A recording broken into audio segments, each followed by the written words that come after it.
A single touch lasting less than 3 seconds can trigger the release of enough oxytocin to make her think about you for the next 48 hours. And most men have absolutely no idea they're wasting this biological cheat code every single time they hug a woman. What I'm about to share with you isn't just theory, it's neuroscience. And by the end of this video, you'll know exactly where to place your hands, how long to hold, and the one micro movement that separates forgettable hugs from the kind she replays in her head before falling asleep. Here's something that genuinely frustrated me when I started researching this topic. Men are out here spending hours perfecting their opening lines, their dating profiles, their wardrobes, and then they greet a woman with a hug that feels about as romantic as a TSA pat-down. A study from the Touch Research Institute at the University of Miami found that appropriate physical touch increases feelings of trust by up to 47%. 47% from a hug. Not from buying expensive dinners, not from memorizing pickup lines, from a hug done correctly. But here's the thing nobody talks about. There's a massive difference between a hug and a hug that rewires how she feels about you. And that difference, it comes down to exactly where your hands go. The pressure you apply, the duration you hold, and one subtle movement that most men have never even heard of. I'm going to break down 7 specific touch points during a hug that create instant emotional shifts. But before we get into that, I need to explain why this works on a biological level. Because once you understand the science, everything else clicks into place. And I'm also going to tell you about a mistake so common that I guarantee at least 70% of you watching have done it in the last month, without realizing it was actively making her less attracted to you. Stay until the end because the final technique I'm sharing is the one that genuinely surprised me. Research from Stanford University found it triggers the same neurological response as receiving a gift from a hug. No credit card required. Let me explain how your skin became the most powerful dating tool you never knew you had. Human skin contains approximately 5 million touch receptors. 5 million. And these receptors don't just register pressure. They send direct signals to the emotional processing centers of the brain. Dr. Helena Willing from the University of Gothenburg discovered a specific type of nerve fiber called catactile afferents. These nerve fibers exist for one purpose only. They respond exclusively to gentle, slow touch, and they directly stimulate feelings of pleasure and emotional bonding. This is important. These seat tactile afferents fire most intensely when touch moves at a speed between 3 to 10 centimeters per second. Faster than that, and her brain registers it as functional touch like adjusting her jacket. Slower than that, and it feels intentional in a way that creates discomfort before you've established enough trust. So, right off the bat, you're learning something critical. The speed of your touch during a hug matters as much as where you touch. Most men grab, squeeze, and release. That's not a hug. That's a vending machine transaction. A proper hug that actually changes how she perceives you involves movement. Subtle, intentional movement at that 3 to 10 centimeters per second range that lights up her C tactile afferents. But here's where it gets interesting.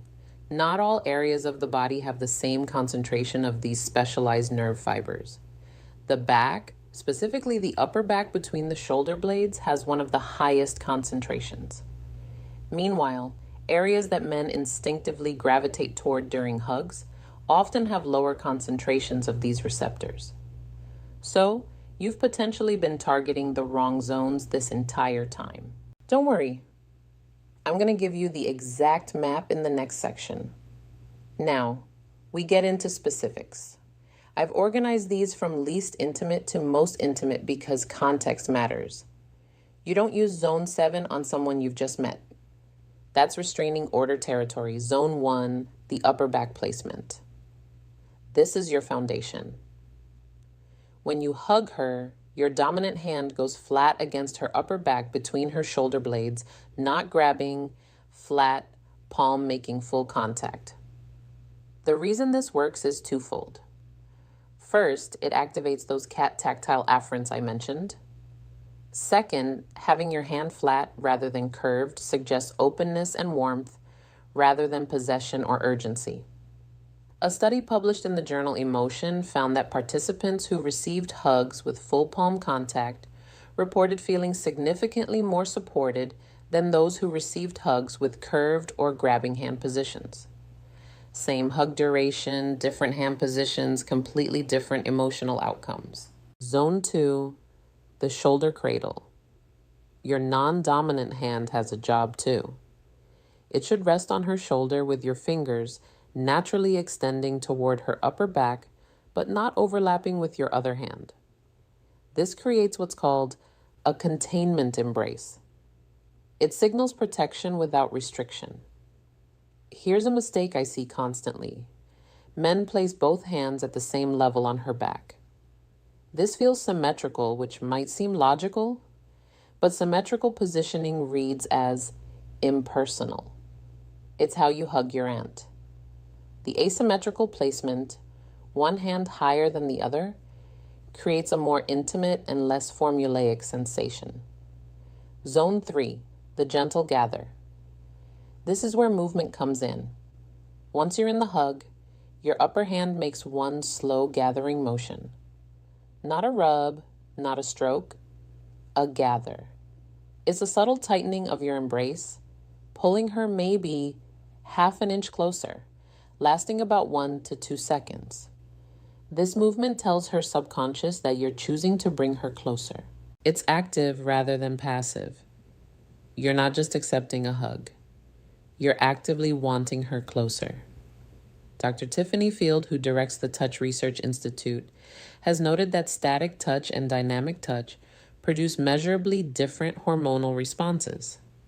Dynamic touch, meaning touch that includes movement, produces higher oxytocin spikes. The gather is dynamic touch disguised as a natural part of the hug. Zone 4, the breath sync. This isn't technically a touch zone, but it amplifies everything else. Once you're in the hug, take one slow, deep breath that she can feel. When you breathe deeply, your chest expands, creating a subtle pressure change she'll perceive against her body. Research on synchronization between humans shows that when two people unconsciously match their breathing, feelings of connection increase dramatically. By taking an obvious deep breath, you're inviting her nervous system to sync with yours. 83% of participants in a study on physical intimacy reported feeling more connected to partners who displayed synchronized breathing patterns. You don't have to tell her to breathe with you. Her parasympathetic nervous system picks up the cue automatically. Zone 5, the temple touch. This one requires existing comfort between you. If you've been on a few dates or you're already in a relationship, this is incredibly powerful. As you're in the hug, turn your head slightly and let your temple or cheek rest against the side of her head. This changes the hug from a body-to-body experience to something that feels more complete. It also positions you perfectly for what comes next, which I'll explain in a moment. The temple touch signals that you're not in a hurry. You're present. You're not already thinking about what happens after the hug. Presence is one of the most attractive qualities research consistently identifies. And this physical gesture communicates presence without a single word. Zone 6, the release delay. Notice I said delay, not hold. There's a difference. When the natural moment to release arrives, you hold for exactly 1 more second. Not 3, not 5, 1 additional second. This is based on research about expectation and reward systems in the brain. When something lasts slightly longer than expected, dopamine spikes. It's the same reason a song that holds its final note creates emotional impact. The 1 second delay triggers a micro spike of dopamine that gets associated with you. But here's the warning. 2 seconds or more starts to feel like you don't want to let go, which can create pressure. 1 second is the sweet spot. It's noticeable but not uncomfortable. Zone 7, the exit touch. How you end the hug matters as much as how you perform it. As you separate, your hand that was on her upper back should trail slowly across her shoulder as you pull away. Not lingering, trailing. It maintains physical contact for an extra moment as you're separating, which softens the transition from connection to separation. Most men just release and step back. Cold, abrupt, transaction complete. The exit touch creates continuity. It says the connection isn't ending just because the hug is ending. Knowing how to touch is only half the equation. Knowing when to deploy these techniques multiplies their effectiveness. Greeting hugs and goodbye hugs are not created equal. Research from the University of North Carolina found that goodbye hugs are processed more emotionally than greeting hugs. The brain attaches greater significance to the last physical contact before separation. So, if you're going to choose one hug to invest fully in, make it the goodbye hug. Use all 7 zones: the gathering motion, the breath sync, the release delay, the exit touch. This is the hug she'll be thinking about on her drive home. Greeting hugs can be slightly more casual. You can save zones 6 and 7 for the goodbye. This actually creates a subconscious comparison in her mind. The greeting hug was good, the goodbye hug was incredible. She'll notice the difference even if she can't articulate why. The worst time to attempt an intensive hug when she's clearly in a hurry or distracted. A perfectly executed hug on a woman who's checking her phone or scanning the room for someone else is useless. She's not neurologically available to process it. Wait for a moment when she's present. I promised I'd tell you about the mistake that's probably killing your hug effectiveness. And here it is. Pulling away first. Multiple studies on attachment behavior show that the person who ends physical contact first is subconsciously perceived as having lower emotional investment. Every time you release a hug before she does, you're sending a signal that you're less committed to the moment than she is. Now, this creates an interesting dilemma. You don't want to cling, but you don't want to pull away first either. The solution is the release delay I mentioned in zone 6. You wait until you feel her begin to release. Then you hold for 1 more second. Then you execute the exit touch. This means you're technically releasing after she initiates the release, but the delay makes it feel like you're separating together rather than you chasing her withdrawal. Men who consistently release first report worse outcomes in relationship formation. Women describe them as harder to read or less interested than I thought. Meanwhile, the actual interest level might be identical.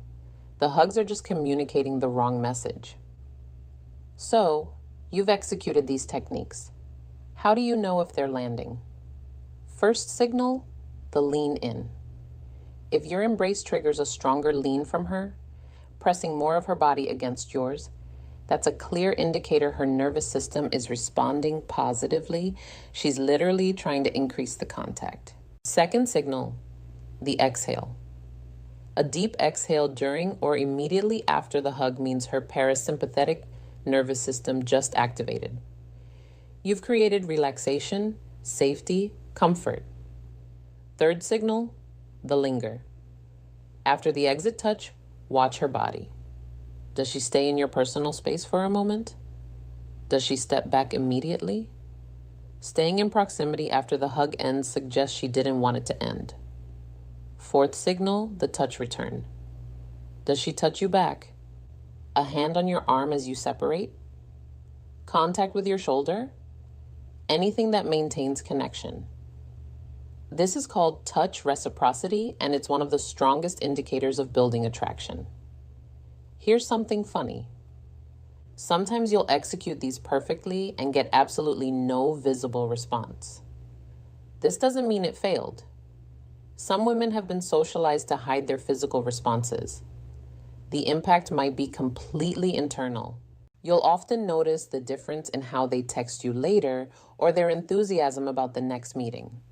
The same techniques don't apply equally in every scenario. Context demands modifications. First date hug scale back.